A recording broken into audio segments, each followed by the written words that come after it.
Assalamualaikum Kak Aryadi, apa kabar?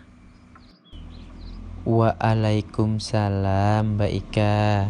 Alhamdulillah kabar baik. Alhamdulillah ya Kak. Oh iya Kak, sebelum kita lanjutin perbincangan kita, boleh dong Kak Aryadi perkenalan diri dulu. Mungkin teman-teman di rumah baru lihat nih sama Kak Aryadi. Wah, boleh dong Mbak Ika. Oke, halo teman-teman. Perkenalkan, nama saya Ahmad Riyadi. Saya siswa SMK Negeri 1 Simpang 4, jurusan Teknik Komputer dan Jaringan. Saya kelas 12-2. Nah, teman-teman di rumah udah pada kenal kan ya sama Kak Aryadi? Oke, kita lanjut ya Kak ya. Nah, jadi banyak banget yang nanya tentang proxy server. Kira-kira apa sih Kak proxy server itu? Oh, jadi teman-teman pengen nanya, apa sih itu proxy server?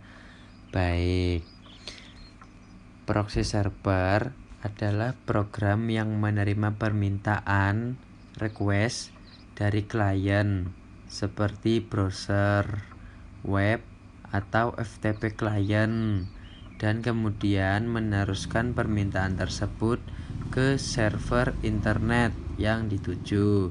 Salah satu program yang cukup powerful dalam menangani masalah keterbatasan kecepatan akses dan keamanan data yang dipergunakan untuk menangani keperluan internet adalah Squid. Bagi seseorang administrator jaringan, merupakan tugas utama untuk mengatur lalu lintas data dalam suatu jaringan baik dari dalam maupun keluar jaringan. Squid merupakan pilihan terbaik untuk membangun proxy server karena selain handal, juga gratis dan mendukung fitur IGP. Melalui proxy server, seolah-olah klien merasa berinteraksi secara langsung dengan server internet yang dituju. Kenyataannya, sebelum data atau permintaannya disampaikan ke tujuan, data tersebut diarahkan terlebih dahulu ke server proxy. Kemudian, server proxy akan meneruskan ke server yang dituju, yaitu internet. Nah, lalu bagaimana sih Kak cara kerja proxy server? Oke, untuk cara kerja proxy server, proxy bekerja dengan merespon request dari klien internal dan mengirim request tersebut ke jaringan eksternal, seolah-olah proxy server itu sendiri yang menjadi klien. Pada waktu proxy server menerima respon dari server publik, ia memberikan respon tersebut ke klien yang asli, seolah-olah ia public server. Dan proxy juga berfungsi sebagai caching loh. Dengan menyimpan halaman web yang sering diakses pada server lokal, proxy dapat menghilangkan akses internet yang berlebih untuk mengambil kembali halaman yang sama berulang-ulang. Jadi, proxy mula-mula sangat efektif untuk web caching. Namun, internet sekarang sudah cepat. Halaman web bersifat dinamis, dan kepentingan user di dalam satu organisasi hanya terdiri dari ratusan halaman web.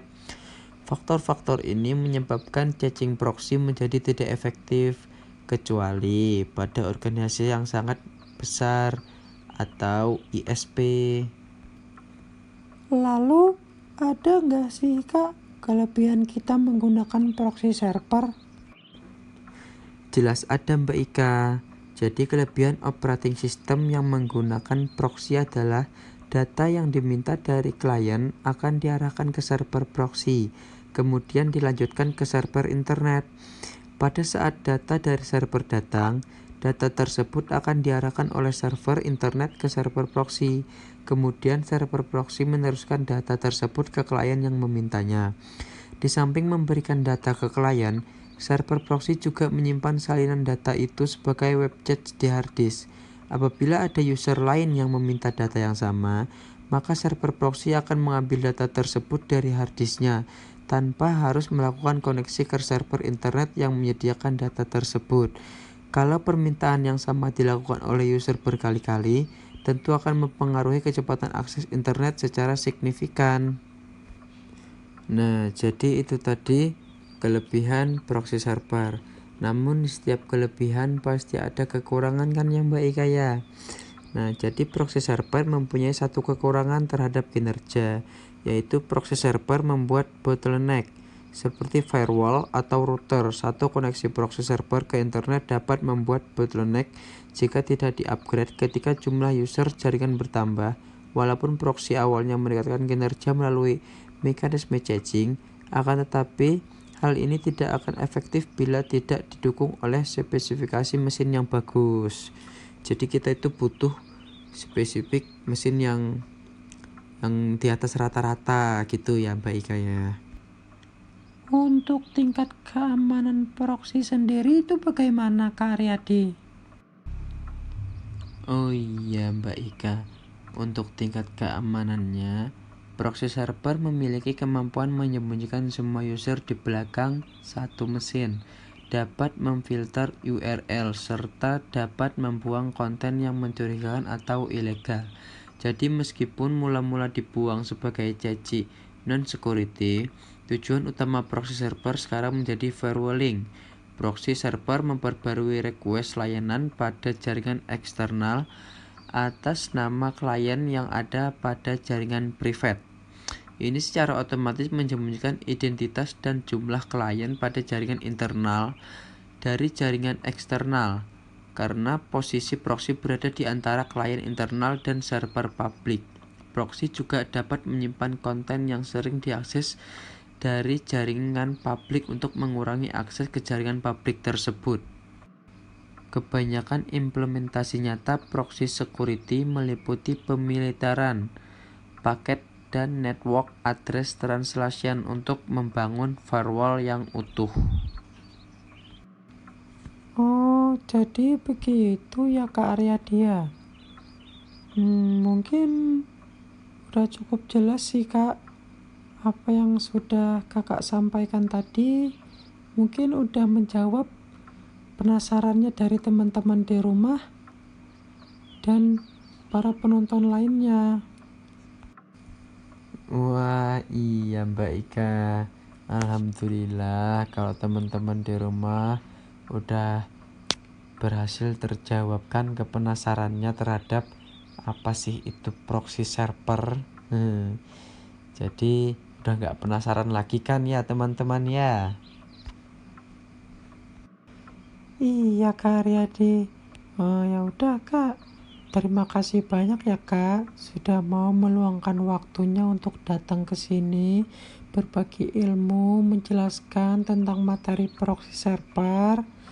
Nah, untuk teman-teman di rumah gimana? Udah paham kan? Nah, jika ada yang belum paham, teman-teman bisa tanya-tanya ya. Tulis aja pertanyaan teman-teman di kolom komentar. Nanti akan saya jawab satu per satu. Oke, saya akhiri. Wassalamualaikum warahmatullahi wabarakatuh.